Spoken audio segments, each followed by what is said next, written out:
Doctor Ajay Singh Rawat के अनुसार चंद वंश की स्थापना सोमचंद ने करी थी।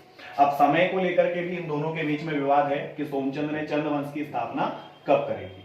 अगर बद्रीदत्त पांडे के अनुसार माना जाए, ज्यादातर सटीक जिसे माना जाता है, तो चंद वंश की स्थापना 700 ईस्वी में हुई थी।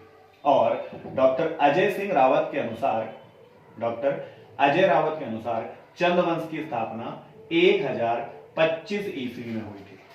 ठीक है, तो बद्रीदत्त पांडे के अनुसार 700 ईस्वी में और डॉक्टर अजय सिंह रावत के अनुसार 1025 ईस्वी में। ठीक, ज्यादा सटीक हम जो पढ़ते हैं वो 700 ईस्वी बद्रीदत्त पांडे को रेफरेंस लेकर के इसके हिसाब से हम पढ़ेंगे कि चंद वंश की स्थापना सोमचंद ने सन 700 ईस्वी में करी थी। ठीक है, सोमचंद के बारे में बात करेंगे। सोमचंद का यहाँ आगमन कहां से हुआ था और किस प्रकार सोमचंद ने यहाँ अपने राज्य की स्थापना करी थी। तो कत्यूरी वंश की समाप्ति पर जो पूरा कत्यूरी वंश था वो कुमाऊं के अंदर छोटे छोटे भागों में बट गया था। कत्यूरी वंश अपने अंतिम समय में कुमाऊं के अंदर छोटे छोटे भागों में बट गया था, जिसमें से एक राज्य चंपावत था और इस चंपावत का राजा था ब्रह्मदेव। इस चंपावत का राजा कौन था? ब्रह्मदेव था। ठीक है, काली कुमाऊं उस समय से कहा जाता था। जो चंपावत वाला क्षेत्र है इसे उस समय बोलते थे काली कुमाऊं। तो काली कुमाऊं का जो शासक था वो कौन था? ब्रह्मदेव था। ठीक, काली कुमाऊं के अंदर कत्यूरी शासक ब्रह्मदेव का शासन चल रहा है, जिस समय सोमचंद का कुमाऊं में आगमन होता है। तो सोमचंद कौन है और कहां से आया? सोमचंद वाराणसी के अंदर एक जगह है जिसका नाम है झूसी। सोमचंद वाराणसी के अंदर झूसी से कुमाऊं पर किसी तीर्थ यात्रा पर, धार्मिक यात्रा पर यहां आया था और तब सोमचंद से ब्रह्मदेव ने अपनी पुत्री चंपा का विवाह कर दिया। सोमचंद से ब्रह्मदेव ने अपनी पुत्री चंपा का विवाह कर दिया और इसको लोहावती नदी के पास का क्षेत्र दहेज के रूप में दे दिया। ठीक है, लोहावती नदी के पास का क्षेत्र दहेज के रूप में दे दिया। किसको? सोमचंद को दे दिया, ब्रह्मदेव ने अपनी पुत्री चंपा का विवाह उससे करके। ठीक है, यही इस लोहावती नदी, लोहाघाट के पास में लोहावती नदी के पास में सोमचंद ने चंद वंश की स्थापना की। ठीक है, सोमचंद ने किसकी स्थापना की? चंद वंश की स्थापना करी है लोहावती नदी के पास में, जो कि कहां स्थित है? चंपावत में स्थित है। ब्रह्मदेव का शासन यहां पर चल रहा है काली कुमाऊं के अंदर। ब्रह्मदेव कत्यूरी शासक है। ब्रह्मदेव एक कत्यूरी शासक है। ठीक है, चंपावत राज्य की स्थापना करी सोमचंद ने और चंपावत की स्थापना के साथ में ही सोमचंद ने यहां पर निर्माण किया राजबुंगा के किले का। ठीक है, किसका निर्माण किया? राजबुंगा का किला इसने बनाया। किसने? सोमचंद ने। राजबुंगा का किला निर्माण करके सोमचंद ने अपने शासन की शुरुआत करी और शुरुआत में ही सोमचंद का एक राजा दूनकोट के एक रावत राजा के साथ युद्ध हो गया। ठीक है, सोमचंद का दूनकोट के एक रावत राजा के साथ युद्ध हो गया। इस राजा को सोमचंद ने पहले युद्ध में हरा दिया। ठीक, और इस युद्ध को जीतने के बाद सोमचंद ने सुरक्षा की दृष्टि से राजबुंगा किले के चारों ओर 4 अन्य किले बनाए और इन 4 किलों में किलेदार के रूप में नियुक्त किया। किसको? विभिन्न जाति के, अलग अलग जाति के लोगों को नियुक्त किया, जिसमें बोहरा, तड़ागी, ठीक, जिसमें बोहरा, तड़ागी, चौधरी आदि लोगों को इसने राजबुंगा किले के चारों ओर नियुक्त किया। इन चारों जो अन्य किले बना करके इनको नियुक्त किया गया था विभिन्न जाति के लोगों को, इनको कहा जाता था किलेदार। इन्हें क्या कहा जाता था? किलेदार कहा था। चार छोटे छोटे किले बना करके किलेदार नियुक्त किए, किसने? सोमचंद ने नियुक्त किए। और इन चारों किलेदारों को चारार, इन चारों किलेदारों को क्या कहा जाता था? चारार कहा जाता था, या फिर चाराल के नाम से इन चारों को जाना जाता था। जो चार छोटे छोटे किलेदार नियुक्त किए, किसने?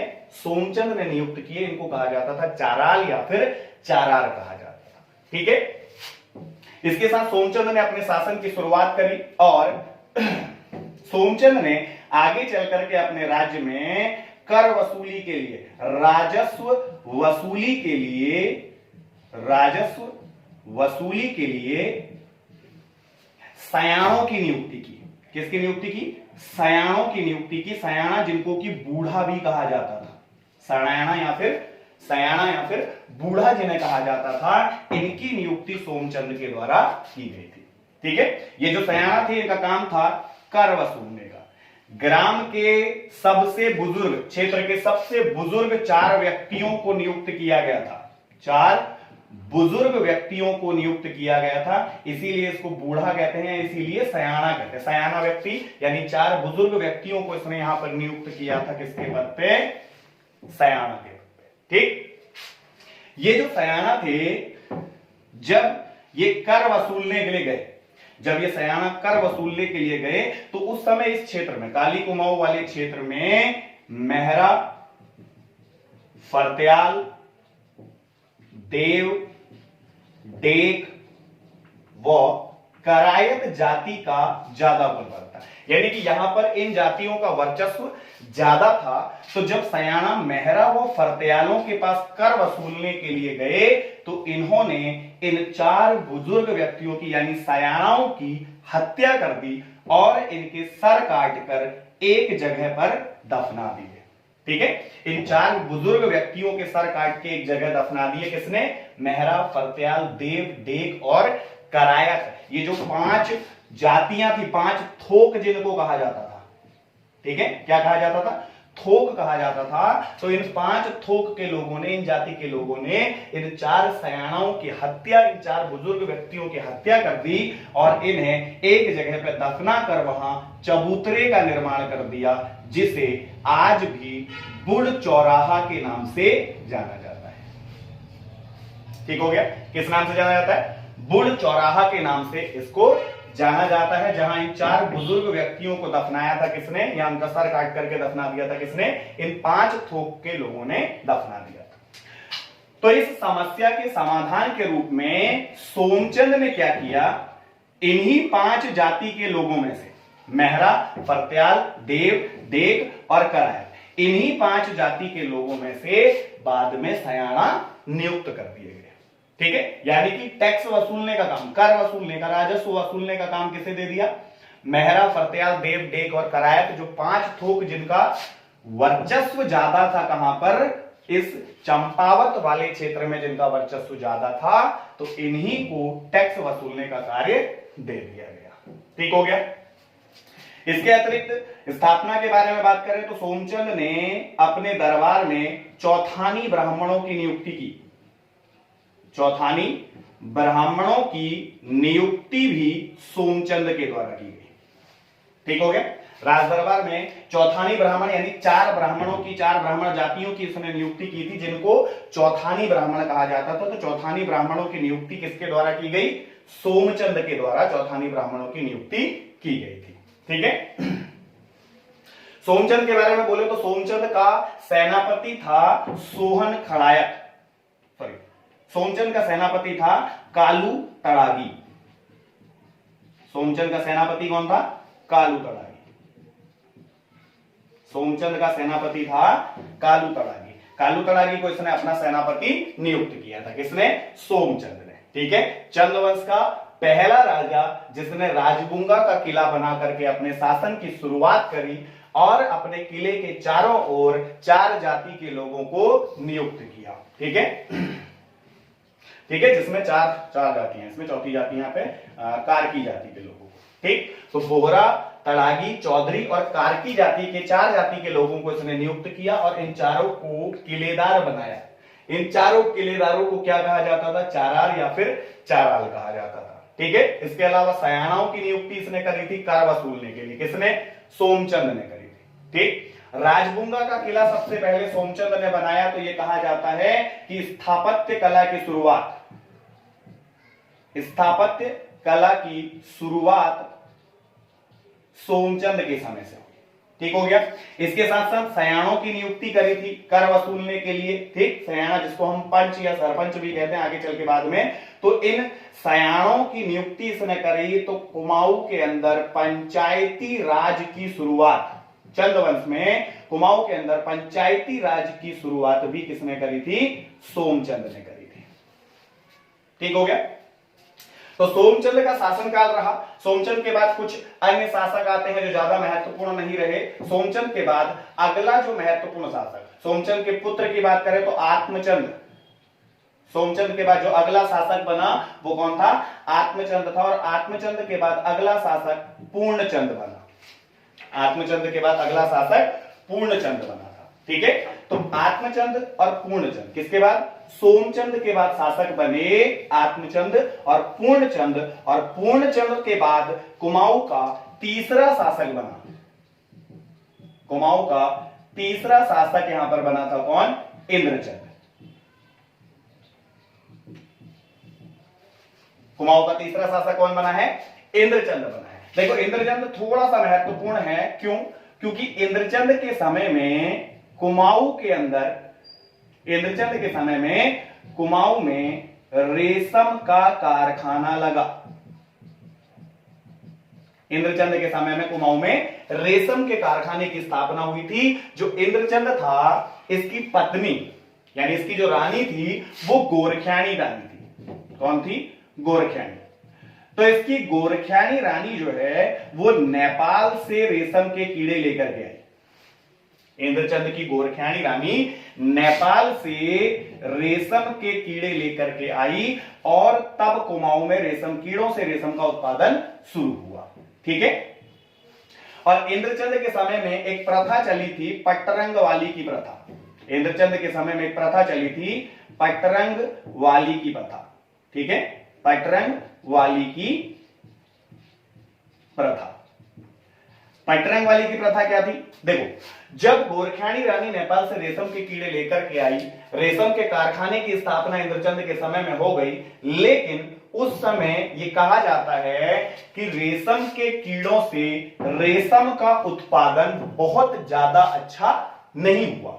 तो जब रेशम का उत्पादन बहुत ज्यादा अच्छा नहीं हुआ तो राज्य में एक प्रथा चली, पट्टरंग वाली की प्रथा, जिसमें यह कहा गया कि जितना ज्यादा झूठ बोलो, जितना ज्यादा झूठ बोलो, रेशम के उत्पादन उतना ज्यादा अच्छा होता है।